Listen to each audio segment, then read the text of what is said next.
Welcome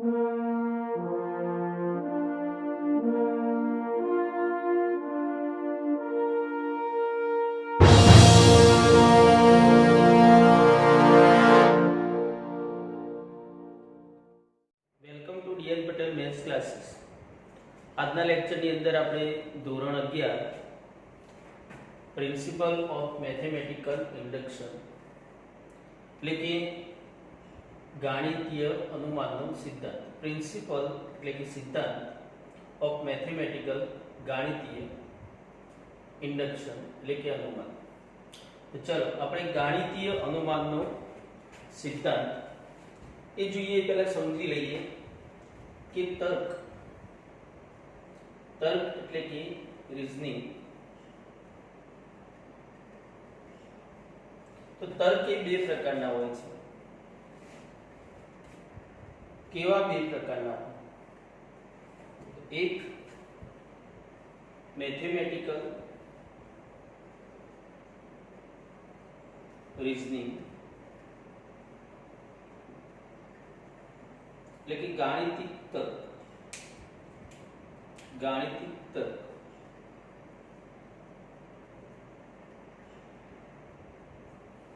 અને બીજો પ્રકાર છે પ્રિન્સિપલ ઓફ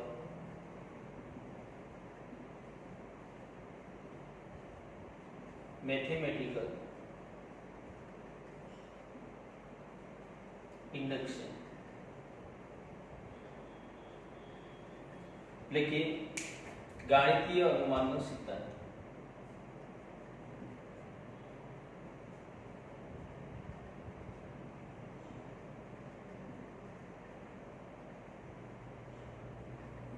એટલે કે જે જોવામાં આવે તો તર્ક મતલબ એક તર્ક એવું છે કે જેને સાબિતીની જરૂર નથી.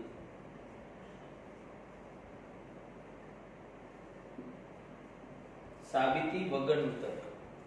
અને અનુમાન એ એવું તર્ક છે કે જેમાં સાબિતીની જરૂર હોય છે. સાથેનું તર્ક એટલે કે જે પ્રત્યક્ષ છે. કેવું છે? પ્રત્યક્ષ, કે જે આપણે સીધું સમજી શકીએ છીએ. પ્રત્યક્ષ એટલે કે આપણે સમજી શકીએ, મતલબ 2 + 3 = 5. તો કોઈને પૂછવાની જરૂર નથી. આપણે જાણીએ છીએ કે 2 અને 3 નો સરવાળો 5 થાય છે, જેની સાબિતી આપવાની જરૂર નથી. એટલે કે આ કેવું તર્ક છે? પ્રત્યક્ષ તર્ક. તો એક તર્ક છે સાબિતી સિવાય સમજી શકાય તેવું પ્રત્યક્ષ તર્ક, અને એક તર્ક છે કે જેમાં પરોક્ષ છે, જેની સાબિતીની જરૂરિયાત હોય છે. એટલે કે આપણે એવું કહીએ કે સિગ્મા n પ્રથમ n પ્રાકૃતિક સંખ્યાઓનો સરવાળો n+1/2. તો આ એક સિદ્ધાંત છે, પણ એ સિદ્ધાંતની સાબિતીની જરૂરિયાત હોય છે. આ એક વિચાર મતલબ તર્ક કરેલ છે કે સિગ્મા n પ્રથમ n પ્રાકૃતિક સંખ્યાઓનો સરવાળો n×n+1/2 થાય છે. તેવું જ આપણે ઘણા બધા સૂત્રો વિચારી શકીએ કે સિગ્મા n² એટલે કે n+1 2n+1/6. તો આ બધા જે સૂત્રો છે એ n belongs to n એટલે કે પ્રત્યેક પ્રાકૃતિક સંખ્યા માટે સત્ય છે, પરંતુ એ પરોક્ષ છે અને પરોક્ષ તર્ક હોવાથી એને સાબિતી આપવી પડે છે. તો આમ તર્ક બે પ્રકારના છે, સાબિતી વગરનું અને સાબિતી સાથેનું. ઓકે, તો અત્યાર સુધી આપણે સાબિતી વગરનું ગાણિતિક તર્ક જે આપણે જોઈ ચૂક્યા છીએ. હવે આજથી આપણે જોઈએ પ્રિન્સિપલ ઓફ મેથેમેટિકલ ઇન્ડક્શન કે જેમાં સાબિતીની જરૂરિયાત છે. ચલો તો જોઈએ.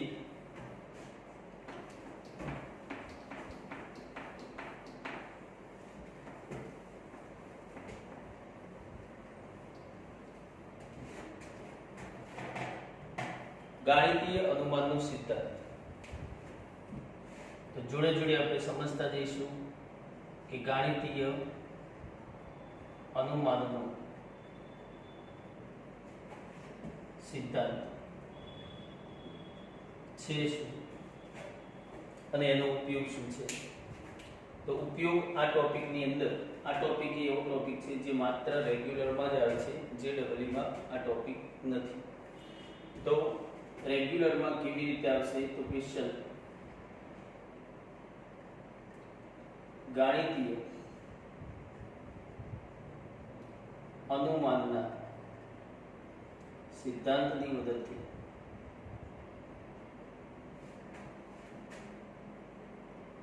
સાબિત કરો કે,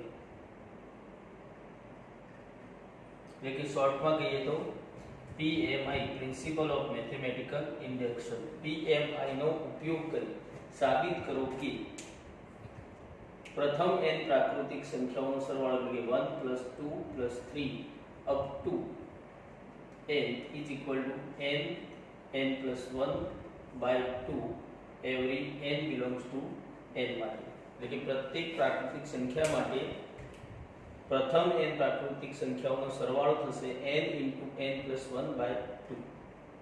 ચલો આ સિદ્ધાંતને આપણે સાબિત કરીશું ગાણિતીય અનુમાનના સિદ્ધાંતની મદદથી. તો ગાણિતીય અનુમાનનો સિદ્ધાંત જોઈએ તો every n belongs to n માટે કોઈ સિદ્ધાંત p ઓફ n હોય તો, p ઓફ n હોય તો, એટલે કે અહીંયા આપણને જે સિદ્ધાંત આપ્યો છે તો સૌપ્રથમ આપણે એને શું કરીશું? એ સિદ્ધાંતને ઉલ્લેખિત કરીશું p ઓફ n થી. તો ધારો કે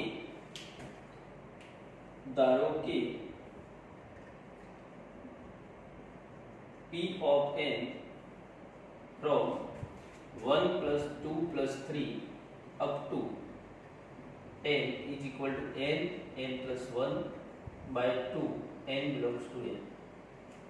તો આવો કોઈ સિદ્ધાંત હોય તો ગાણિતીય અનુમાનના સિદ્ધાંતમાં ફર્સ્ટ સ્ટેપ છે n = 1, એટલે કે સૌથી નાનામાં નાની જે કોઈ સંખ્યા આપી હોય, તો અહીંયા પ્રાકૃતિક સંખ્યાઓ આપેલ હોવાથી સૌથી નાનામાં નાની પ્રાકૃતિક સંખ્યા એટલે કે 1. તો 1 માટે p of 1 સત્ય હોય.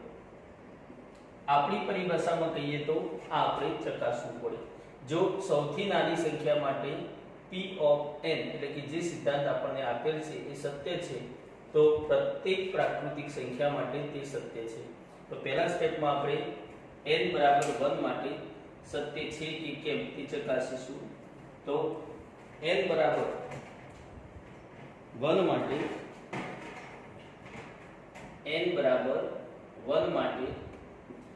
ચકાસીએ તો p of 1 ની જવાબ, એટલે કે અહીંયા સમતા આપેલ છે, તો આ સમતાની અંદર આ ડાબી બાજુ છે અને આ જમણી બાજુ છે.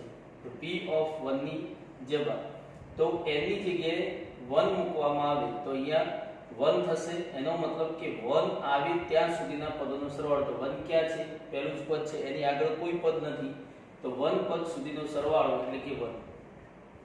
અને p of 1 ની જમણી બાજુ જોઈએ તો જમણી બાજુમાં n ની જગ્યાએ 1 મૂકવામાં આવે તો શું થશે? 1 × 1+1/2, એટલે કે 1+1 એટલે 2 અને 2/2 એટલે 1. તો p of 1 ની જમણી બાજુ 1 છે, p of 1 ની જમણી બાજુ 1 છે અને ડાબી બાજુ 1 છે, ડાબી બાજુ. તો બંને બાજુના મૂલ્ય સમાન છે, એટલે કે p of 1 ની ડાબા બરાબર p of 1 ની જવાબ. Therefore p of 1 સત્ય છે. બંને સમાન થઈ ગયા એનો મતલબ સત્ય છે. તો અહીં આગળ આપણે ફર્સ્ટ સ્ટેપની અંદર n = 1 એટલે કે સૌથી નાનામાં નાની જે કોઈ બી સંખ્યા હોય એના માટે 1 સત્ય છે ચેક કરીશું.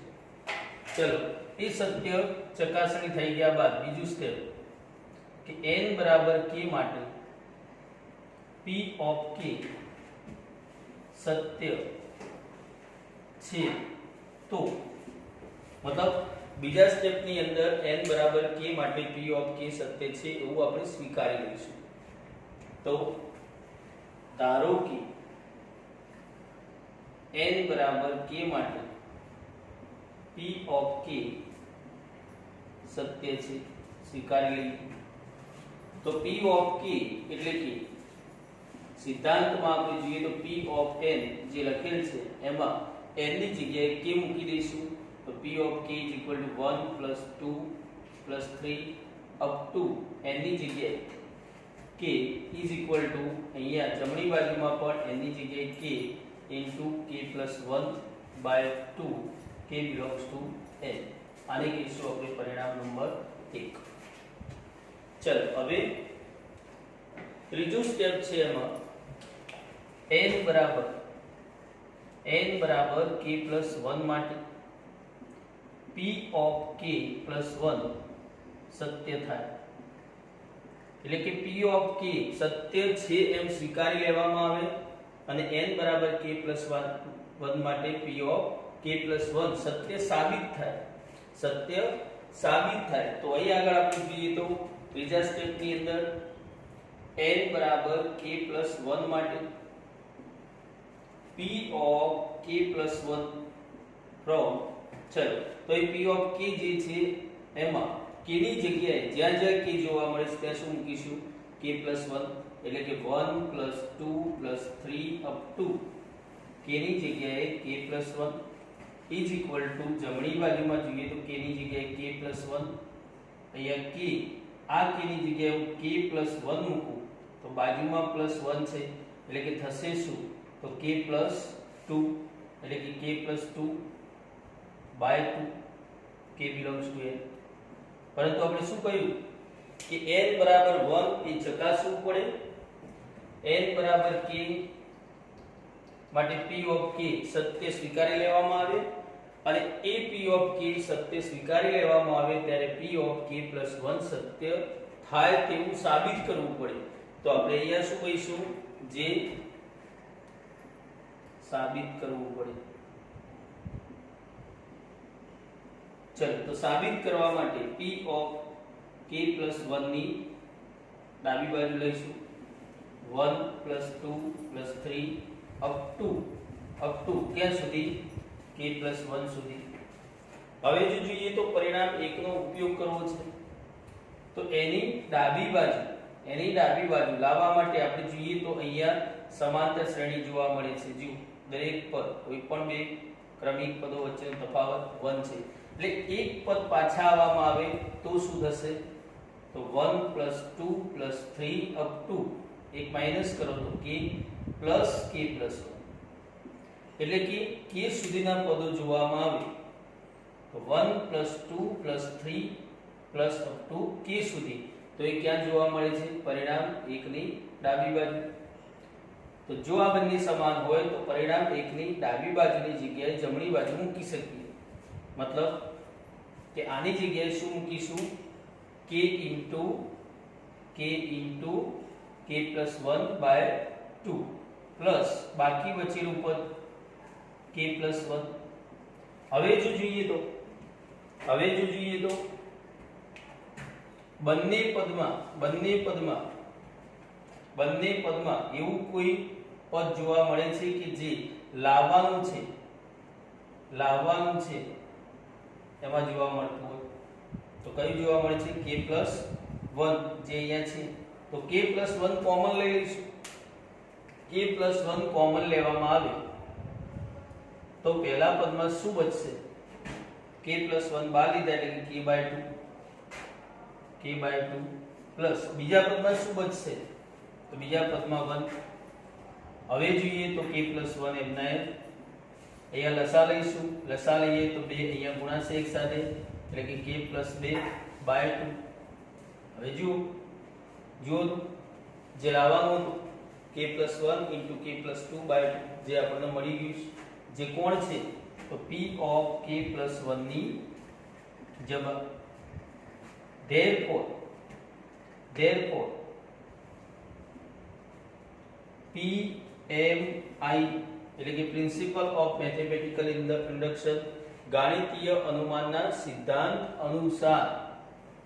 અનુસાર શું તો ત્રણ સ્ટેપ પ્રમાણે ત્રણ સ્ટેપ પ્રમાણે કે n બરાબર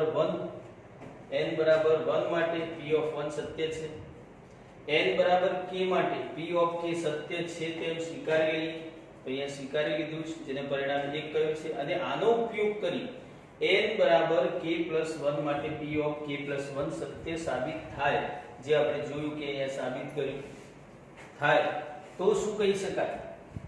તો every n belongs to n માટે p of n સત્ય છે, જેને ગાણિતીય અનુમાનનો સિદ્ધાંત કહે છે. તો PMI અનુસાર શું કહી શકીએ કે અહીં આપણે જે સિદ્ધાંત લીધો છે P of n A every n belongs to n માટે સત્ય છે. every n belongs to n માટે P of n સત્ય છે. આ રીતે આપણે ગાણિતીય અનુમાનના સિદ્ધાંત અનુસાર કેટલાક સમતાના સિદ્ધાંતો આપણે સાબિત કરી શકીએ. આગળ જતા બીજી રીત આવશે અસમતા સ્વરૂપે સિદ્ધાંતો હશે તો તે પણ સાબિત કરી શકીએ. તેમજ કેટલાક વિભાજ્યતાના પણ પ્રશ્નો હશે તો એ પણ સાબિત કરી શકીએ. એટલે કે આ ટોપિકની અંદર 3 પ્રકારના સિદ્ધાંતોની સાબિતી આપણે જોવાની છે. ચલો આગળ જોઈએ બીજો પ્રશ્ન આ જ રીતનો સમતાનો.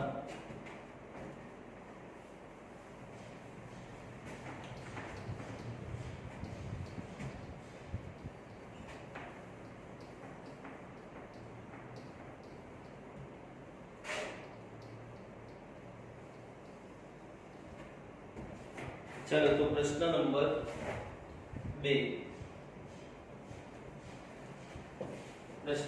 2 गाणितीय अनुमानना सिद्धांतनी मददथी साबित करो कि 1 square plus 2 square plus 3 square is equal to n square is equal to n plus 1 2n plus 1 by 6 n belongs to n માટે. चलो આની સાબિતી આપવા માટે પહેલા તો આપણે પહેલા સ્ટેપ પ્રમાણે ચાલીશું. તો શરૂઆત ક્યાંથી કરીશું? p of n જેનું આપણે નામ આપીશું એટલે કે સંકેતમાં લખીશું. ધારો કે પ્રિન્સિપલ જેમાં ચલ છે n, તો p of n 1 square plus 2 square plus 3 square up two n square is equal to n plus 1 2n plus 1 by 6 n belongs to n માટે. હવે જોઈએ તો એનો પ્રથમ સ્ટેપ n બરાબર 1 માટે p of 1 સત્ય હોય. આગળના પ્રશ્નમાં આપણે વાત કરી ગયા કે કોના માટે ચકાસવાનું છે, તો એ કોની માટે સિદ્ધાંત છે, જેની માટે સિદ્ધાંત છે એમાં સૌથી નાનામાં નાની સંખ્યા એટલે કે અહીંયા n belongs to n n એક પ્રાકૃતિક સંખ્યા ગણ છે તો સૌથી નાનામાં નાની પ્રાકૃતિક સંખ્યા કઈ? તો 1. તો 1 માટે ચકાસીશું n બરાબર 1 માટે p of 1 ની ડાબી બાજુ, ચલો ડાબી બાજુમાં 1 મૂકીએ તો n ની જગ્યાએ 1 મૂકીએ તો 1 સ્ક્વેર મતલબ 1 સ્ક્વેર જ્યાં સુધી હોય ત્યાં સુધીના પદોનો સરવાળો. તો 1 સ્ક્વેર પહેલું જ પદ છે તો 1 નો સ્ક્વેર એટલે કે 1. અને p of 1 ની જમણી બાજુ, જમણી બાજુની અંદર 1 મૂકી દઈએ તો 1 into 1 plus 1 2 into 1 એટલે કે 2 plus 1 by 6. તો અહીંયા જોઈએ તો 1 plus 1 2 into 3 by 6 એટલે કે 1. તો ડાબી બાજુ પણ 1 થઈ અને જમણી બાજુ પણ 1 થઈ. એનો મતલબ શું કે અહીં આગળ p of 1 ની ડાબી બાજુ બરાબર p of 1 ની જમણી બાજુ બંને સમાન થાય છે અને therefore p of 1 સત્ય છે. ચલો તો પહેલા સ્ટેપ પ્રમાણે આપણે n બરાબર 1 સૌથી નાની પ્રાકૃતિક સંખ્યા માટે સત્ય છે જેમ તેમ ચકાસી લીધું. હવે બીજા સ્ટેપ પ્રમાણે n બરાબર k માટે p of k સત્ય છે તેવું સ્વીકારી લઈશું. દરેક પ્રશ્નની અંદર કે માટે સત્ય છે એમ સ્વીકારી લઈશું. તો ચાલો ધારો કે n બરાબર k માટે p of k સત્ય છે. સ્વીકારી લેવામાં આવે તો p of k એની જગ્યાએ k મૂકીએ તો 1 square plus 2 square plus 3 square up to ક્યાં સુધી? તો એની જગ્યાએ k મૂકીએ તો k સ્ક્વેર સુધી ઇઝ ઇક્વલ ટુ જમણી બાજુ k into k plus 1 to k plus 1 by 6 k belongs to n, જેને કહીશું પરિણામ નંબર 1. હવે જો જોઈએ તો ત્રીજું સ્ટેપ કે આ સ્વીકારી લેવામાં આવે પરંતુ આના માટે p of k plus 1 સત્ય સાબિત કરવું પડે. તો n બરાબર k plus 1 માટે n બરાબર k plus 1 માટે p of k plus 1 1 square plus 2 square plus 3 square up to ક્યાં સુધી? તો k ની જગ્યાએ k plus 1 મૂકવામાં આવે તો k plus 1 નો સ્ક્વેર ઇઝ ઇક્વલ ટુ અહીંયા જોઈએ તો k ની જગ્યાએ k plus 1, અહીંયા k ની જગ્યાએ k plus 1 મૂકીએ અને plus 1 એટલે થશે k plus 2. ચાલો અહીંયા k ની જગ્યાએ k plus 1 મૂકીએ અને plus 1 તો ખરા જ, તો 2k plus 2 2k plus 2 plus 1 એટલે કે 2k plus 3 upon 6 k belongs to n, k belongs to n. પરંતુ p of k plus 1 જે સાબિત કરવું પડે. ચલો તો સાબિત કરવા માટે લઈશું p of k plus 1 ની ડાબી બાજુ. તો p of k plus 1 ની ડાબી બાજુ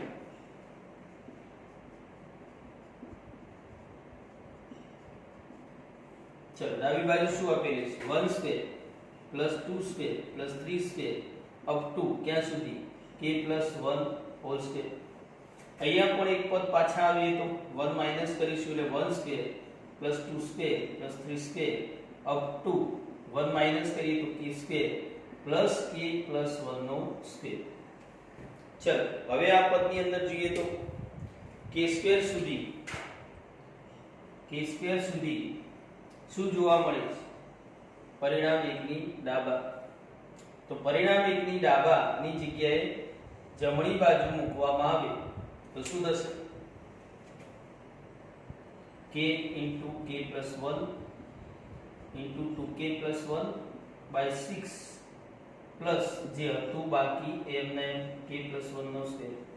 ચલો તો હવે આ પદની અંદર જુઓ તો આ પદમાં શું જોવા મળે છે? તો જે લાવવાનું છે, ગયા પ્રશ્નની અંદર આપણે જોયું જે લાવવાનું છે એમાંના કોઈ પદ જોવા મળે છે તો આ બંને પદની અંદર k plus 1 જોવા મળે છે. k plus 1. ચલો તો k plus 1 આપણે શું કરીશું? કોમન લઈ લઈશું. તો k plus 1 કોમન લઈએ, બાકી શું બચશે? તો પહેલા પદની અંદર k into 2k plus 1 by 6, બીજા પદની અંદર k plus 1 કોમન લીધા, k plus 1 બાકી બચશે. હવે કરીશું k plus 1, ચલો લસા લઈશું. k ની અંદર ગુણી દઈએ તો 2k square plus k plus 6 લસામાં એ ગુણાશે એટલે કે 6k પ્લસ 6 બાય 6. ચલો હવે આ 6 ને બહાર લઈ લો તો k plus 1 by 6, અહીંયા શું રહ્યું? 2k square 6k plus k એટલે 7k plus 6. તો હવે જોઈએ તો 2k square plus 7k plus 6 દ્વિઘાત બહુપદી છે જેના અવયવ પાડવા પડે. તો ચાલો રફમાં અવયવ જોઈએ કઈ રીતે પડશે. તો 2k square plus 7k plus 6 બે 6 12 કેવા 12? પ્લસ 12. આપણે શીખી ગયા છીએ કે પ્લસ 12 હોય તો પ્લસ 12 ના એવા બે ભાગ પાડો જેનો સરવાળો કેવો આવવો જોઈએ? 7. તો 7 માટે કયા બે ભાગ પડશે? તો 4 તરી 12. ચલો હવે સરવાળો કરવા માટે બંનેના ચિહ્ન સમાન જોઈશે. કયા આવશે? મધ્યમ પદના, એટલે કે પ્લસ. તો બંને પ્લસ. k² નો સહગુણક 1 હોય તો સીધે સીધા અવયવ પડે. k² નો સહગુણક 1 નથી, મતલબ સીધા ન પડે, તો 7k ના 2 ભાગ થયા, +4k +3k. ચલો અહીંયા મૂકી દઈએ. 2k² + 4k + 3k + 6. તો ચાર પદમાંથી સામાન્ય લેવાની રીત, પહેલા બે પદમાંથી કોમન લઈએ 2k, બાકી બચશે k + 1 સોરી 2. બાકીના બે પદમાંથી 3 કોમન નીકળશે, બાકી બચશે k + 2. હવે બે પદ રહ્યા તો બે પદમાંથી કોમન k + 2, બાકી બચશે 2k + 3. એનો મતલબ કે આપણને બે અવયવ આ દ્વિઘાત બહુપદીના મળે. તો એ સીધે સીધું પણ આપણે જોઈ શકતા હતા કે અહીંયા જે લાવવાનું છે એમાં તમે જુઓ તો k + 1/6, k + 1/6. તો બે અવયવ છે ને આપણે જાણીએ છીએ દ્વિઘાત બહુપદીને કેટલા અવયવ પડે? બે. તો કયા બે પડશે? k + 2 અને 2k + 3. જો નથી ખ્યાલ આવતો તો આપણે આ રીતે પાડી જોઈ શકીએ છીએ. તો અવયવ લખી દઈશું k + 1, k + 2, 2k + 1/6. ચલો તો આ થઈ ગઈ p ઓફ k + 1 ની જમણી બાજુ. આ શું થઈ ગઈ? જમણી બાજુ. સોરી, અહીં 1 ની જગ્યાએ 3 આવશે. ચલો તો હવે p ઓફ k + 1 ની જમણી બાજુ. આમ ચલો જમણી બાજુ ડાબા બરાબર જબા થઈ ગયું. therefore p ઓફ k + 1 સત્ય છે. અને આમ ત્રણેય સ્ટેપ જોઈએ તો n બરાબર 1 માટે p ઓફ 1 સત્ય છે, n બરાબર k માટે p ઓફ k સત્ય સ્વીકારી લેવામાં આવે, અને p ઓફ k + 1 સાબિત કરવામાં આવે તો સાબિત થાય તો every n belongs to n માટે pmi અનુસાર p of n સત્ય છે, જે સાબિત થાય. તો ચાલો આજના લેક્ચરની અંદર આપણે ગાણિતીય અનુમાનનો સિદ્ધાંત શું છે? તો ગાણિતીય અનુમાનનો સિદ્ધાંત એ કોઈ પણ પ્રાકૃતિક સંખ્યા માટે સિદ્ધાંત હોય તો એને 3 સ્ટેપથી આપણે સાબિતી આપી શકીએ. n બરાબર 1 એટલે કે સૌથી નાની પ્રાકૃતિક સંખ્યા માટે ચકાસીશું, n બરાબર k માટે સ્વીકારી લઈશું, અને એ સ્વીકારી લેતા n બરાબર k + 1 માટે p ઓફ k + 1 જો સત્ય સાબિત થાય તો આ 3 સ્ટેપ પ્રમાણે આપણે કોઈ પણ સિદ્ધાંતની એટલે કે સમતા ધરાવતા કોઈ પણ સિદ્ધાંતની સાબિતી આપણે આ રીતે આપી શકીએ, જે આજના લેક્ચરમાં આપણે જોયું છે. આવતા લેક્ચરની અંદર આપણે આનાથી આગળ કેટલાક સમતા ધરાવતા સિદ્ધાંતોની સાબિતી આપીશું.